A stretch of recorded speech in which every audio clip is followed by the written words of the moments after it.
Most people starting out with cameras have a zoom lens, and they use it all the time to get closer to their subject. But what if I were to tell you that using your zoom lens that way is actually ruining your image? Because the zoom isn't just getting you closer to your subject, it's completely warping your image and the way your picture looks and feels. If you want to get those professional looking pictures with that blurry background, then I'm going to show you in this video exactly how you want to use your zoom. Now, the first way that most people are using their zoom lens to get closer to their subject isn't actually a bad thing. There's a lot of scenarios where you just can't get closer, so being able to zoom in like that is totally fine, completely normal. But the problem with doing this is that by zooming in, what happens is it actually compresses the background of your image and it flattens everything out in your image as well, making it wider looking. This compression is what gives you that blurry background effect along with a low aperture. If you're not sure what aperture is, I'd recommend probably going and finding a video on that. I don't have one on my channel, but there's tons on YouTube that talk about what aperture is and how it affects the depth of field in your picture. So zooming in is going to compress your background, which gives you that blur, but it also makes the background feel a lot closer and bigger than it actually is, which gives a whole different feeling to your picture than you realize. This compression is going to make someone feel like they're actually in that place or they're closer to being there than maybe they actually were.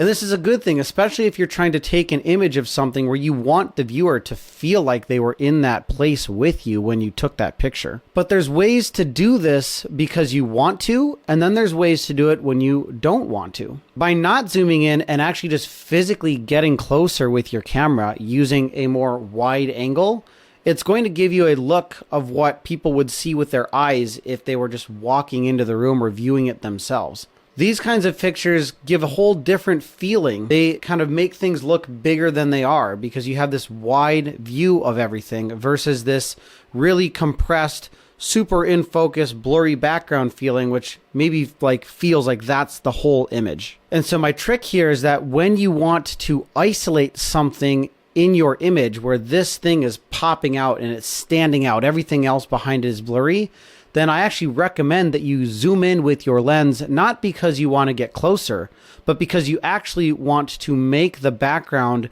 blurry and compress everything and make the image that you're trying to get in focus super sharp. This is the secret to those professional looking blurry background images that you maybe have not been able to get with your camera. And you can get these images with just beginner cameras as well. It doesn't need to be a super expensive camera with a really expensive lens.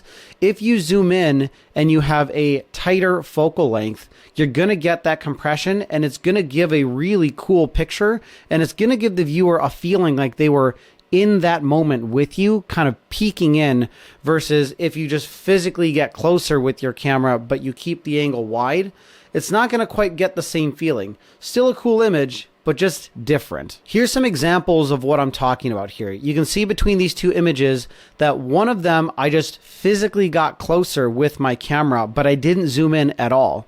And the other one, I zoomed in with my lens and then walked closer to try to get the same image.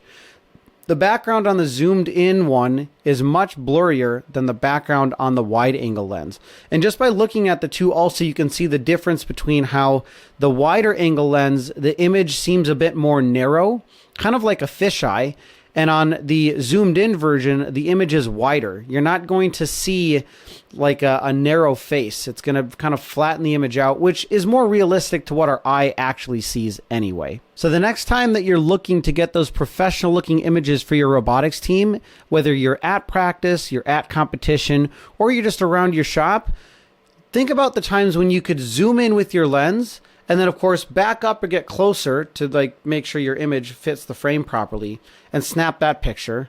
And then go wide angle and physically get closer and take that picture and see which one you like better. If you really like that cool professional look, you might like that blurry background zoomed in version better. But if you like the wide angle where you can kind of see a lot more stuff and it's not quite as isolated, you might like the wide angle. Either way, now that you know about how this works, you can start to take pictures that have a little bit different feeling rather than just using your zoom lens as a way to get closer or further away. So I hope this video was helpful for you and you got some stuff out of it. If so, let me know in the comments below what you thought was the best part. And I hope that you're going to take some really cool looking pictures and you get to post them on your social media, showcasing to everybody what your robotics team does and why robotics is so cool. Thank you so much for watching, and I'll see you in the next one.